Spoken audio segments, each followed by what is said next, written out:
He's back again. He's Dr. Dale G. Caldwell, Executive Director of the Fairleigh Dickinson University Rothman Institute for Innovation and Entrepreneurship.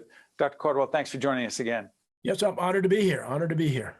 We did a much longer segment with Dr. Caldwell on a whole range of issues, and you can check out our website to find that interview. But we have a segment here. A couple things I want to cover in the few minutes we have. My question is this: do you believe that entrepreneurship first is something that can be learned, or do you believe it's within each one of us to be an entrepreneur, or some it's just not? Well, there's the entrepreneurial mindset and the entrepreneur. And so I separate the two out. The entrepreneur is someone that has a level of resilience that they can take all the nonsense they have to deal with to be successful. The entrepreneurial mindset is really the innovator, the person that thinks ahead. So many people are great at number two. Not everybody's number one. And but that entrepreneurial mindset is so essential. I don't care if you're working in a big company. I don't care if you're working in a nonprofit, in government. You know, that idea of really thinking about how do we do things better and not waiting for someone to tell you what to do. So I separate the two. So everyone has that entrepreneurial mindset in them, but not everybody has the resilience to be successful. And when it comes to the innovation part of the equation, for those who resist change, who actually believe they can stay where they are, in the other segment I did with you, we talked about the status quo not really being a realistic option, particularly in the age of technology, dramatically moving things in a certain direction, and also COVID. We're doing this 2 years plus into the pandemic.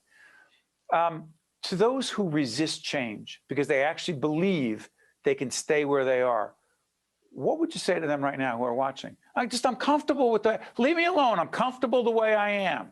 Well, but one of the things, so you see this red book behind me. So I wrote this book called Intelligent Influence, and I found that we're all products of Intelligent Influence. Intelligent Influence. And so we do what we do, think the way we think, and accomplish what we accomplish because of influence. And so often, I mean, again, I knew your dad, and, you know, what an amazing guy. And so, you know, and you're amazing. He was an innovator, an entrepreneur, and he never held back telling me what he thought when he believed I wasn't doing the right thing. Let me just say that. Well, he never held out telling anybody that. He was a dynamo. I was a young, you know, deputy commissioner at DCA, and I met him, and I just so impressed. I hear you. But those influences early on, you know, there's some people who that they have moms that say, well, that's a great idea, but if it was going to work, someone else would have done it before. So they grew up in that environment of innovation is risk. And so, but others grew up in an environment where they pushed you. They threw you off the bridge to do that. And so the influences can help people become more entrepreneurial, but your early influences can really dictate how you view innovation. It's so interesting. I never said this on the air, but I'll say it right now. This is how my dad taught me how to swim. We went out to Suntan Lake back in the day. It was a lake that up on 23 in New Jersey. It was where a lot of, frankly, poor kids from our neighborhood went. And he swam out. I was on his shoulders. We swam out to this big, it wasn't a barge, but you climbed up on it. And this is what he did. This is a true story. He just threw me off.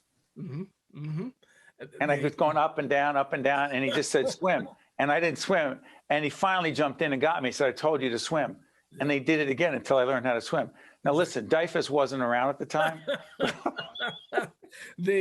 I just want to put that out there.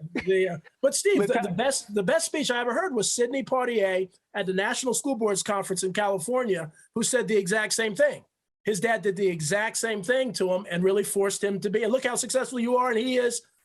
That's not everybody has that kind of push. I'm never going to category with the great Sidney Poitier. Listen, thank you so much, Dr. Caldwell. Check out our other interview with Dale, which is much longer and more detailed. All the best, Doctor. Thanks for joining us. Thank you so very much, Steve, and keep doing the great stuff you're doing. You got it. We're right back after this. One-on-One with Steve Adubato has been a production of the CAUCUS Educational Corporation. Funding has been provided by PSC&G, the Northward Center, the Healthcare Foundation of New Jersey, Atlantic Health System, Investors Bank, the Robert Wood Johnson Foundation, the Fidelco Group, Delta Dental of New Jersey, and by the Russell Berrie Foundation. Promotional support provided by NorthJersey.com and Local IQ, part of the USA Today network, and by CIANJ and Commerce Magazine. I was diagnosed with cystic fibrosis when I was 2. It's hard to grow up with CF. But I have an awesome care team at Goriab Children's Hospital, helping me do the things I want to do like play lacrosse. And now I've been recruited to play in college. Where you go for pediatric care matters. Atlantic Health System, because every moment is a moment that matters.